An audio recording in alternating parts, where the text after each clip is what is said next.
Number 12. Which phrase best completes the diagram? Let's look at the diagram. Here you have the Spanish-American War, and this is the cause. What is the effect of the Spanish-American War? Think about who won the Spanish-American War, and what were the results? What was the reward for winning the Spanish-American War? Was it A, the extraordinary wartime expenses led to increased taxation, a decline in trade, and an economic recession? B, a loss of U.S. overseas territories to Spain leads to a decline in American foreign trade. C, annexation of overseas territories leads to increased trade with East Asia and the Caribbean. Or D, war with Spain leads to an economic boycott of the United States by other European powers. What is a good answer that goes in this box as the effect of the Spanish-American War? Number 13. What geographic factors in Panama made it one of the best locations to build a canal? In other words, why did the United States choose the country of Panama right here out of all the countries in the entire Americas to construct a canal, a shortcut? Think about the geographic reasons why it made sense to build a canal there. Is it because of A, its equatorial climate was ideal for a large construction project and the lack of rain would mean very few missed working days? B, it is one of the narrowest points of the hemisphere that there is a large lake. C, Panama's large mountain ranges would provide natural canals and therefore very little dangerous explosives would be used. Or D, Panama's level altitude would require no difficult locks to be built. Number 14. Which best completes the diagram? Let's look at the diagram carefully. Here it says the long-term causes of World War I. Think about how we learned the causes of World War I.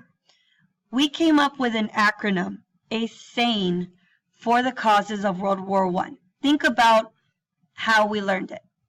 If you can, write it on the side. It will help you put all your thoughts down and write it in order.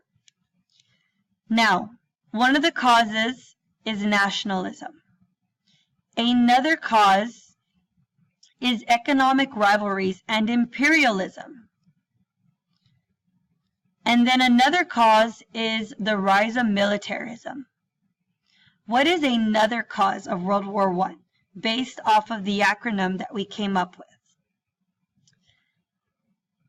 Is it A, the alliance system, B, an economic depression, C, the assassination of Archduke Francis Ferdinand, and D, sinking of the Lusitania? What is a good long-term cause, meaning this was happening over a long period of time leading up to World War I? Number 15. In his speech above, what reason is President Wilson advocating to Congress for U.S. entry into World War I? In other words, why did President Woodrow Wilson convince Congress that we needed to go to war with Germany during World War I? We didn't join until the year 1917. Think about the events that happened to the United States that brought us into the war. It says, on the 3rd of February last, I officially laid before you the extraordinary announcement of the Imperial German government that on and after the 1st day of February it was its purpose to put aside all restraints of law or of humanity and use its submarines to sink every vessel that sought to approach either the ports of Great Britain and Ireland or the western coast of Europe or any of the ports controlled by the enemies of Germany within the Mediterranean. So based off of Woodrow Wilson's speech in 1917, what is one reason why the United States went to war with Germany during World War I? A. The Zimmerman telegram threatening war in mainland America. B. Europeans suffering from starvation and disease. C. The NATO alliance obligated the United States to come to the aid of the Allies. Or D. Unrestricted submarine warfare on all ships crossing the Atlantic. Number 16. What was the main historical contribution of the American Expeditionary Forces, the AEF, led by General John Pershing? Why is the AEF important during World War I? A. They captured Pancho Villa in Mexico. B. They ended the Filipino resistance to U.S. rule in the Philippines.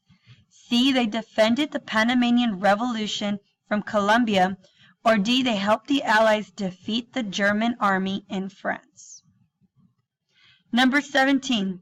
What traditional popular foreign policy was being practiced by Woodrow Wilson over the first 3 years of World War I? In other words, what was our policy towards other countries for a very long time right before World War I? Was it A. Interventionism and multinationalism? B. Enforcement of the Monroe Doctrine? C. Isolationism and neutrality? Or D. The enforcement of the Roosevelt Corollary?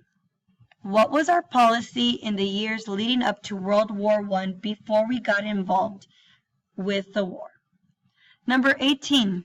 Which statement would most likely support the ideals Woodrow Wilson and his vision for a lasting peace set forth in his 14 points plan? In other words, Woodrow Wilson gave us 14 points, which was a plan for peace. But what was the ultimate lasting peace? Which out of the 14 points did he believe would be the solution for lasting peace around the world? Was it A. Nation support, self-determination, and a League of Nations to help maintain international law and peace? B. Germany and the Ottoman Empire must be split into several nations and boundaries reestablished. C. Germany is required to rebuild their navy and return French territory gained during the war. Or D. Germany must be punished severely, accept a war guilt clause, and accept sole responsibility for starting the war. What would be the solution for lasting peace in Woodrow Wilson's 14 points? Number 19. Why is it important to recognize the above and beyond efforts of war heroes such as Alvin York? This was by Alvin York, a report given in 1918, the end of World War I. After his platoon had suffered heavy casualties and 3 other non-commissioned officers had become casualties, Captain York assumed command. Fearlessly leading 7 men, he charged with great daring a machine gun nest which was pouring deadly and insufficient fire upon his platoon.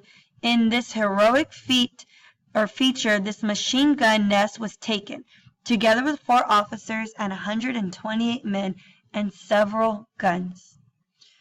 Why should we recognize the war efforts of heroes like Alvin York?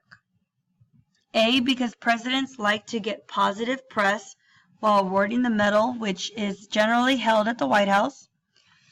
B. Because giving such awards helps with the recruitment of new soldiers as wars drag on. C. Because the award helps justify the controversial Selective Service Act, which drafted people despite being conscientious objectors.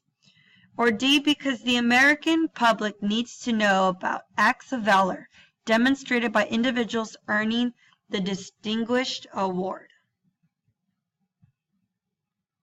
Number 20. Why did the U.S. Senate fail to ratify the Treaty of Versailles in 1919? In other words, why did the United States, or why did Congress refuse to sign the Treaty of Versailles? What was tied to the Treaty of Versailles? A. Many senators opposed the severe sanctions that the treaty placed on Germany. B. Many senators feared the League of Nations would involve the United States in foreign wars. C. Many senators felt the League of Nations would interfere with American plans in the Philippines. Or D. Many senators predicted that membership in the new League of Nations would be too expensive. Number 21. Based on the excerpt above, with which statement would Oliver Wendell Holmes have most likely agreed? It says, this excerpt was said by Supreme Court Justice Oliver Wendell Holmes in the Schenck versus United States Supreme Court case of 1919. The excerpt says, the most stringent protection of free speech would not protect a man in falsely shouting fire in a theater and causing a panic.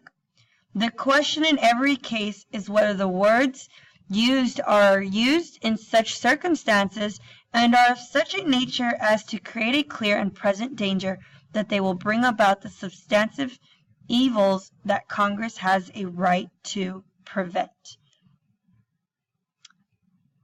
Based on this excerpt above, what would Justice Oliver Wendell Holmes have most likely agreed? A. The First Amendment freedoms are not absolute. They're not guaranteed. B. Prayer in public schools is unconstitutional. C. All criticism of the policies of allied countries must be prohibited in wartime. Or D. Immigration from other nations cannot be permitted during wartime.